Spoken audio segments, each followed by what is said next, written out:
ஒரே நாடு ஒரே தேர்தல் எந்த அளவுக்கு அபத்தமோ ஆபத்தோ அதே போல உள்ளாட்சிகளுக்கான அதுவும் ஊராட்சி உள்ளாட்சிகளுக்கான தேர்தலை நடத்தாம இருக்கிறதும் அதை கண்டுக்காம இருக்கிறதும் அந்த அளவுக்கான ஆபத்தும் அபத்தமும் இருக்கு.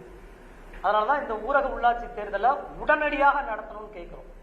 ஒரு சில நாளுக்கு முன்னால திமுக என்ன சொன்னாங்கன்னா 200 தொகுதிகள் எங்கள் இலக்கு, அடுத்து அதிமுகவும் 200 தொகுதி ஜெயிக்கிறதா இருந்தா அது அதிமுகவா தான் இருக்குன்றாங்க.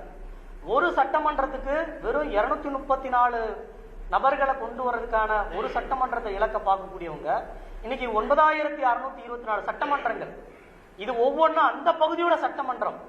அந்த சட்டமன்றத்துக்கு ஏன் திமுகவோ அதிமுகவோ பிஜேபியோ காங்கிரஸோ நாம் தமிழரோ டிவிகேவோ எந்த கட்சியும் குரல் கொடுக்கல இருக்கணும். கடந்த ஆகஸ்ட்ல கூட தர்மபுரியில, கள்ளக்குறிச்சியில, சேலத்துல விடுபட்டு போன உள்ளாட்சி தேர்தல்கள் நடந்தது.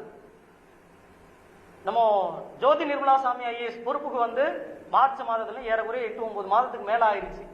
ஆனா இதுக்கான சின்ன முகாந்திரங்கள் கூட அவங்க செய்யல அப்படின்னா அப்ப ஜனநாயக ரீதியான பரவல் இங்க உள்ளார இருக்கக்கூடாதுன்னு நினைக்கிறாங்களா? ஆளுங்கட்சியுடைய துணை விங்காக இந்த தமிழ்நாடு தேர்தல் ஆணையம் செயல்படுதா?